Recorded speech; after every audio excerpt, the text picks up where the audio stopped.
आज का टॉपिक रहेगा प्रिपरेशन ऑफ एल्डिहाइड्स। आज हम जानेंगे कि हम एल्डिहाइड्स को किन सिंपल मेथड से सिंथेसाइज कर सकते हैं लैबोरेटरीज में। Let's begin with the first and the most famous example which is the Rosenmund reduction. अब रिडक्शन की बात करी जा रही है तो हम सिंपली असाइल क्लोराइड लेंगे। Acyl chloride is a derivative of carboxylic acids. हमारे कार्बोक्सिलिक एसिड्स में यहाँ पे अगर OH रिप्लेस कर दिया जाता है बाय Cl तो it becomes a new class of compounds which is known as acyl chlorides. अगर रिडक्शन की बात करी जाती है कहीं पर, it means that we are introducing hydrogen in the compound. तो यहाँ पे in the presence of hydrogen हमारा जो कैटलिस्ट लेंगे ये तो हमें एज इट इज ही याद करना पड़ेगा because it is a direct catalyst या डायरेक्ट हमारे रिएक्टेंट्स है जिनके बारे में हमें प्रॉपरली नेम वाइज याद रखना है जिन्हें। तो ये है हमारा palladium in the presence of barium sulphate, sulphur के साथ, और हमारे पास है बेरियम सल्फेट अलॉन्ग विद हमारा solvent which is boiling xylene। हमें सॉल्वेंट की जरूरत पड़ती है in the reaction medium so that हम अपने रिएक्टेंट्स को मिक्स कर सकें, तो that is the purpose served by xylene। तो ये है हमारा रिएक्शन। अब इनकी रिएक्शन की वजह से हमारा ये Cl जो है रिमूव हो जाएगा और यहाँ पे हमारा डायरेक्ट एल्डिहाइड बन जाएगा। जो Cl रिमूव हुआ वो दूसरे H के साथ कंबाइन करके HCl बना के रिमूव कर सकते हैं हम उसे सिंपली। तो this was the Rosenmund reduction. Simple reaction है जहाँ पे हमने असाइल क्लोराइड में Cl ड्रॉप करवाया और उसकी जगह H इंट्रोड्यूस करवाया, तो हमारे पास एल्डिहाइड बन गया। नेक्स्ट एग्जाम्पल की बात करते हैं। Again it is a named reaction. हम सारी नेम्ड रिएक्शंस इसी चैप्टर में मेजरली कवर करेंगे। अब हमारे पास जो नेम्ड रिएक्शन है पहली वो है स्टीफन रिएक्शन। स्टीफन रिएक्शन में हम देखेंगे कि नाइट्राइल्स आर नथिंग बट हमारे साइनाइड्स। साइनाइड्स का दूसरा नाम नाइट्राइल्स भी है। इसमें हम डालेंगे स्टैनस क्लोराइड। स्टैनस क्लोराइड कुछ नहीं, टिन का क्लोराइड है, उसके क्लोराइड्स को हम स्टैनस क्लोराइड्स के नाम से जानते हैं in the presence of HCl। अब HCl के साथ ये रिएक्ट करके बनाएगा इमीन। इमीन का जो स्ट्रक्चर है वो कुछ इस तरीके से होता है। यहाँ पे एक H इस साइड आ जाएगा, एक H इस साइड आ जाएगा, तो ये बन जाएगी इमीन। एंड इमीन्स हमेशा हाइड्रोलाइज होने के बाद हमेशा किसी भी रिएक्शन में आप देखेंगे एल्डिहाइड्स बना देती हैं। तो imines on hydrolysis will give us aldehydes. ठीक है। और इसका एक ऑल्टरनेट मेथड भी है नाइट्राइल्स को रिड्यूस करने का, which is by selectively done by diisobutyl aluminium hydride, जिसे हम easy language में या commonly डाइबल H कहते हैं।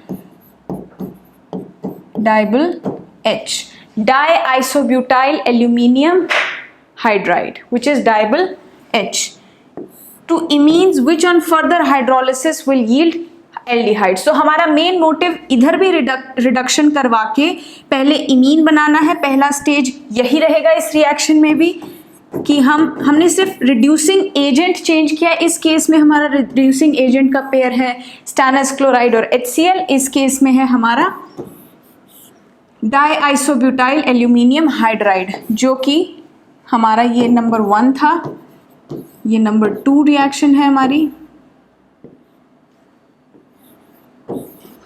इस केस में अगेन पहले इमीन बन जाएगा और इमीन का हाइड्रोलिसिस करवाओ तो हमेशा याद रखना कि हमारे पास एल्डिहाइड बन के हमें रिसीव हो जाएगा। मतलब कार्बोनिल कंपाउंड रिसीव होते हैं क्योंकि ये हमारे पास नाइट्राइल है, तो वो जो इमीन बनी हमारी प्राइमरी इमीन, इससे हमारा हाइड्रोलिसिस होके एल्डिहाइड बन गया। ठीक है। नेक्स्ट रिएक्शन की तरफ मूव करते हैं।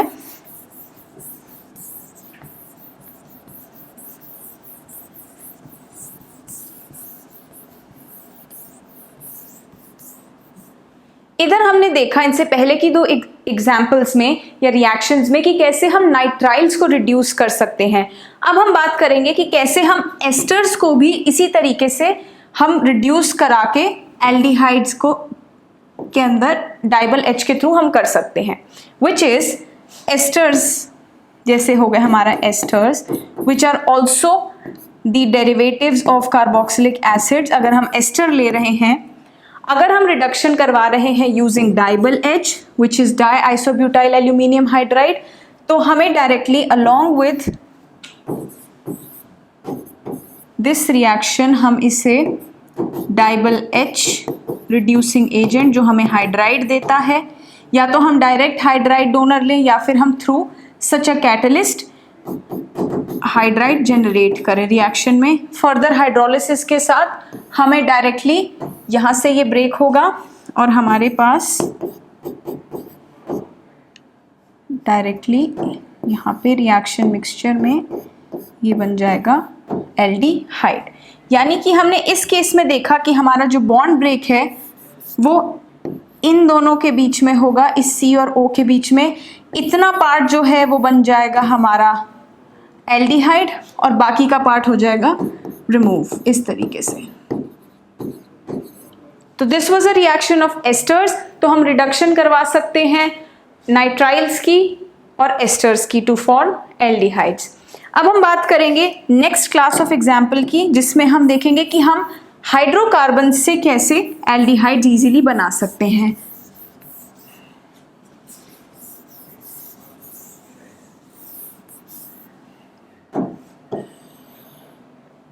अब एल्डिहाइड्स की बात करते हैं from aromatic hydrocarbons. Aromatic hydrocarbons का सबसे पहला जो कॉमन नेम्ड रिएक्शन है विच इज द ईटार्ड रिएक्शन, जो हम chromyl chloride which is CrO2Cl2 की प्रेजेंस में ईटार्ड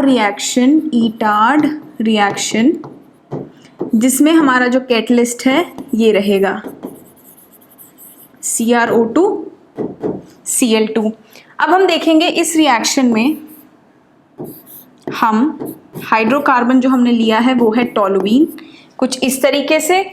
इसमें अपना कैटलिस्ट डालेंगे, हमारा कैटलिस्ट डलेगा, C से मैं कैटलिस्ट डिनोट कर रही हूँ जो कि है CrO2Cl2 in the presence of CS2 which is carbon disulphide.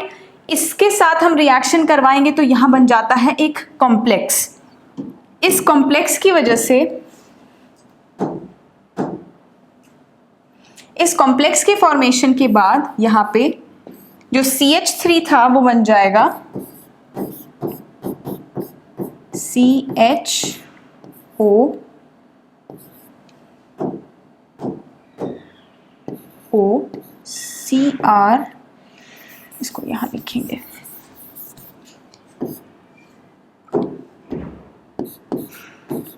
टोलुईन। हमारा टोलुईन जब रिएक्ट करेगा, हमारा कैटलिस्ट जो है वो है CS2, यहाँ पे in the presence of chromyl chloride which is CrO2Cl2, ये बना देगा एक क्रोमियम कॉम्प्लेक्स। ये क्रोमियम कॉम्प्लेक्स कुछ इस तरीके से दिखेगा, जहाँ पे है हमारा CHOCrOHCl2 होल ट्वाइस।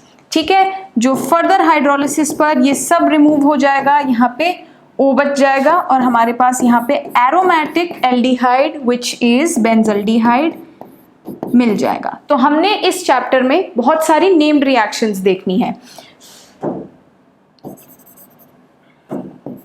ठीक है, नेक्स्ट है हमारे पास similar to the previous reaction. अब हम बात करेंगे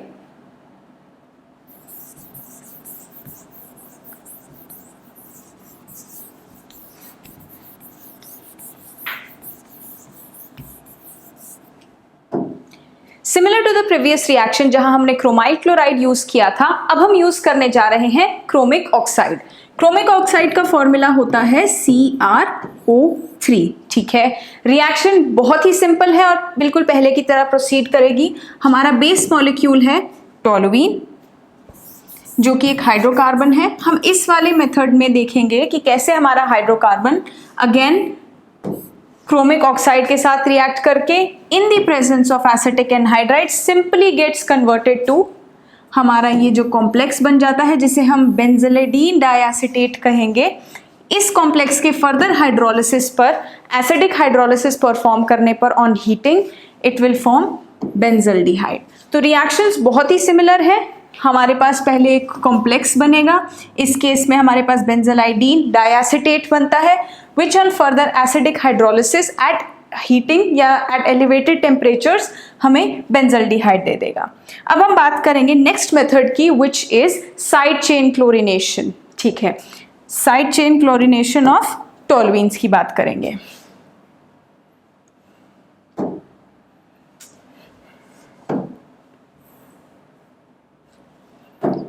हमने एलोएल्केन्स वाले चैप्टर में देखा था कि कैसे हम साइड चेन का हाइड्रोल की क्लोरिनेशन करवा सकते हैं या हैलोजिनेशन करवा सकते हैं यूजिंग सनलाइट या यूवी लाइट की प्रेजेंस में। हम कैसे यहाँ पे साइड चेन पे हैलोजन सब्सटीट्यूट करवा सकते हैं।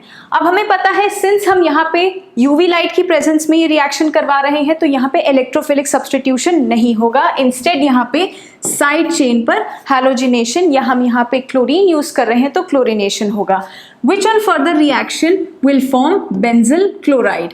यहाँ पे हमारा H सब्सटीट्यूट होके 2H हमारे सब्सटीट्यूट होके Cl सब्सटीट्यूशन लग जाएंगे यहाँ पे और बन जाएगा benzyl chloride.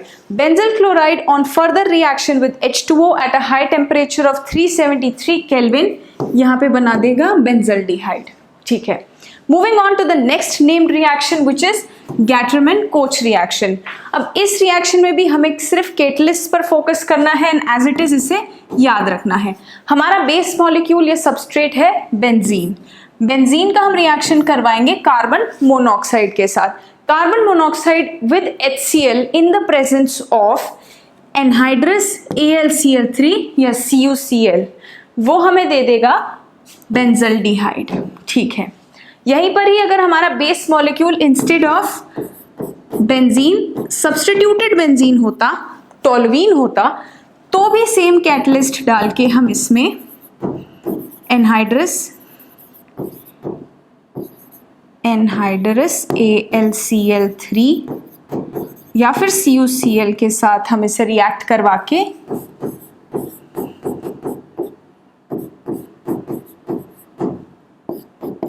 Para substituted aldehyde बनवा सकते थे, जिसे हम कहते हैं पैरा टोलू एल्डिहाइड। तो हमारा बेस मॉलिक्यूल या बेस सबस्ट्रेट जो है हमारा वो कुछ भी हो सकता है, टोलुइन भी हो सकता है और सिंपल बेंजीन भी हो सकता है। अब हमने बात कर ली, काफी ज्यादा बात करी कि यहाँ पे कैसे एल्डिहाइड्स को सिंथेसाइज कर सकते हैं। Now we will move on to the preparation या सिंथेसिस ऑफ कीटोन्स। रिएक्शंस काफी हद तक सिमिलर रहेंगी। अब हम मूव करते हैं कीटोन्स की तरफ। तो पहला मेथड ऑफ रिएक्शन जो है जिससे हम कीटोन्स सिंथेसाइज कर सकते हैं वो है बाय यूजिंग एसिड क्लोराइड्स या असाइल क्लोराइड्स, जैसे हमने एल्डिहाइड्स में भी डिस्कस किया था। ठीक है, अब असाइल क्लोराइड्स हैं कुछ इस तरीके से। इसमें हम डालेंगे डाई एल्काइल कैडमियम। ये है हमारा कैटलिस्ट डाई एल्काइल, यानी कैडमियम में 2 एल्काइल ग्रुप्स अगर सब्सटीट्यूटेड होंगे तो it becomes di alkyl cadmium. तो ये on reaction with acyl chlorides will yield, यहाँ पे हम 2 मॉलिक्यूल्स ले लेंगे, 2 मॉलिक्यूल्स ले लेंगे। ये R ग्रुप अलग हो सकता है या सेम हो सकता है इस एल्काइल ग्रुप वाले ग्रुप की तरह। फर्दर हमारा रिएक्ट करके ये बना देगा कीटोन। तो यहाँ का R इंटैक्ट रहेगा एज इट इज और यहाँ का एक अल्काइल ग्रुप यहाँ सब्सटीट्यूट हो जाएगा एंड हमारा साइड प्रोडक्ट हो जाएगा CdCl2। यहाँ से निकल जाएंगे दोनों Cl और यहाँ से कैडमियम निकलेगा, तो ये साइड प्रोडक्ट बन जाएगा CdCl2।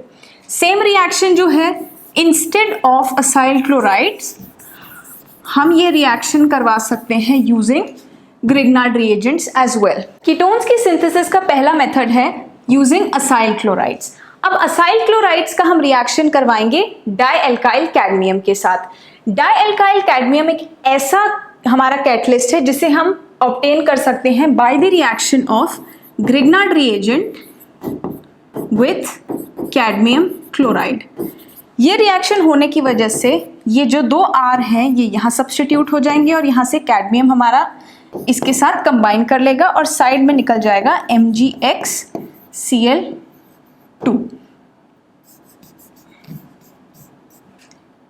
2MgXCl, ये है हमारा साइड प्रोडक्ट। अब ये जो डाई एल्काइल कैडमियम है, this will react with our base molecule या substrate which is acyl chloride.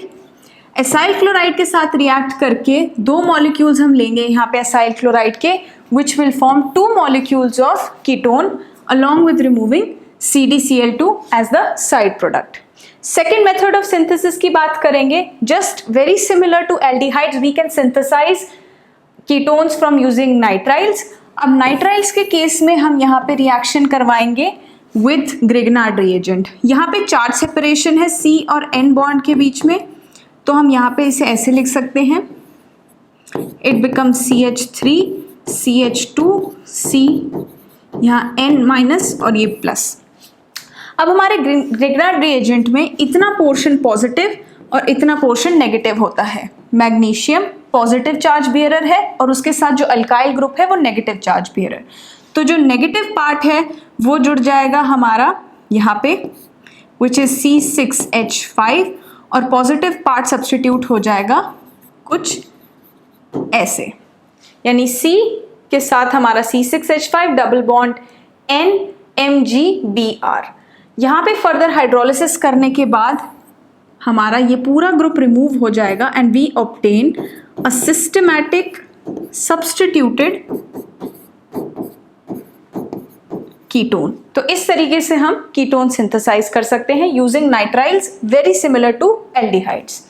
Next method of synthesis है हमारे पास फ्रॉम बेंजीन्स या सब्स्टिट्यूटेड बेंजीन्स। जैसे हमने पहले बात की इन केस ऑफ एल्डिहाइड्स कि हम हाइड्रोकार्बन से कैसे इजीली एल्डिहाइड्स का सिंथेसाइज कर सकते हैं।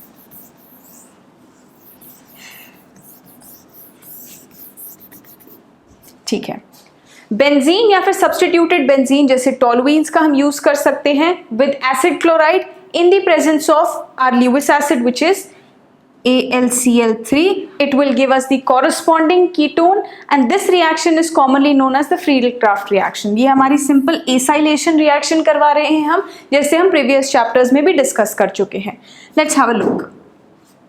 तो हमारे पास या तो सिंपल बेंजीन मॉइटी हो सकती है या फिर हम सब्स्टिट्यूटेड बेंजीन ले सकते हैं, जैसे टॉलुइन हो सकता है या हेलोबेंजीन हो सकती है, कैसे भी हो सकता है। हम उसका रिएक्शन अगर असाइल क्लोराइड के साथ करते हैं या फिर अराइल क्लोराइड के साथ करते हैं in the presence of the Lewis acid, तो it will form the product which is acylated product and this reaction is commonly known as the Friedel Crafts reaction, FC reaction short में इसे यहाँ लिख देते हैं। अब हम कुछ केमिकल रिएक्शंस के बारे में डिस्कस करेंगे ऑफ एल्डिहाइड्स एंड कीटोन्स।